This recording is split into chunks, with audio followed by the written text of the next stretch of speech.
Welcome back to your color system. I am Telva. We have built a strong foundation across the first 5 episodes: temperature, saturation, ground color, and palette architecture. Now we are going into one of the more nuanced areas, dark grounds. A lot of surface pattern designers avoid dark grounds because they feel like a different discipline, and in some ways they are.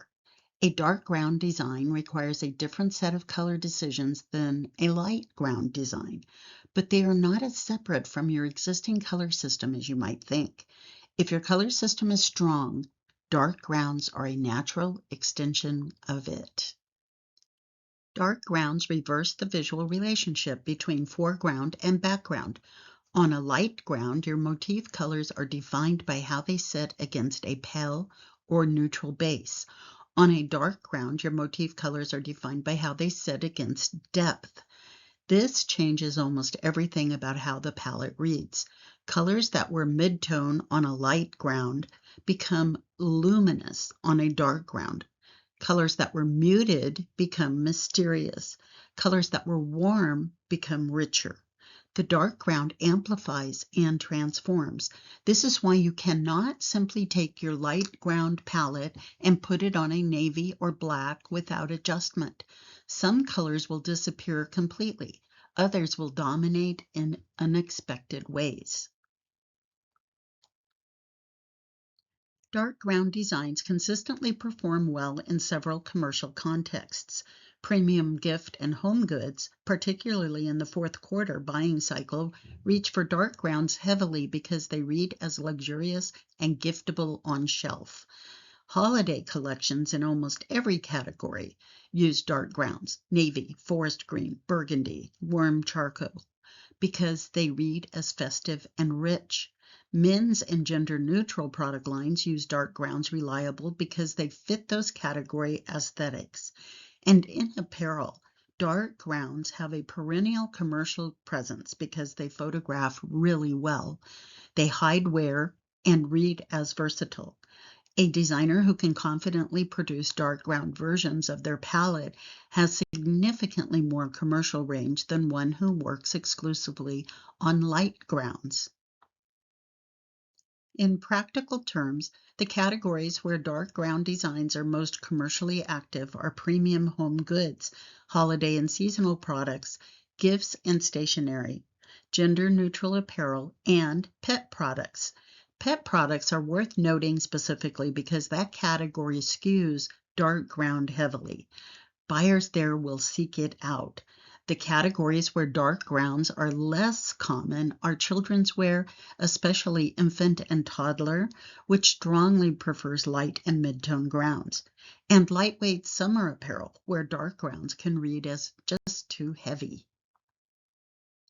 When you translate your existing palette to a dark ground, start by identifying which of your colors will survive the translation without adjustment. Pale, light colors and high saturation brights will often read beautifully on a dark ground with little modification. Midtones and deep colors may need to be lightened or their saturation lifted to remain visible. Your neutrals will need to be reconsidered entirely. The warm ivory that anchors your light ground palette cannot serve the same role on a dark ground. You may need to introduce a warm gold or a pale sand to replace the structural work your light neutral was doing. This is also where your accent colors often get promoted. A color that played a small, sharp role on a light ground design might become a primary motif color on a dark ground. Your temperature signature should guide your dark ground choices. A warm signature designer will typically feel most natural on warm darks: deep burgundy, warm charcoal, rich forest green with yellow in it, and a navy that leans warm.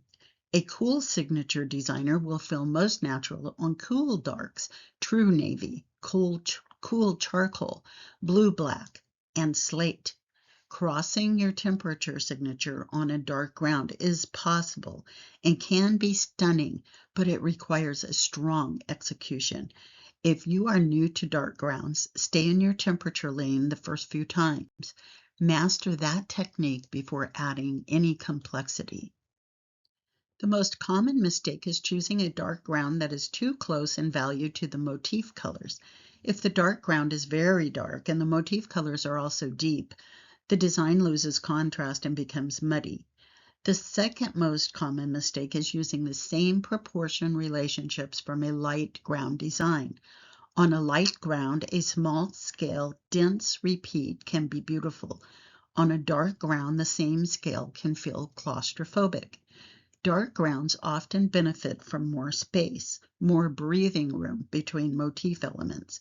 And the third mistake is forgetting to adjust your neutrals. If your structural neutrals do not translate, the whole palette loses its cohesion, even if the individual colors are working. Not every design benefits from a dark ground version, and not every designer needs to make dark grounds a regular part of their practice. If your target categories are primarily children's wear or lightweight apparel and spring stationery, dark grounds may simply not be where your commercial focus belongs right now. The goal of building a color system is not to cover every possible scenario. It is to become expert in the territory that belongs to your practice. Dark grounds are part of your toolkit. Use them when they serve your work.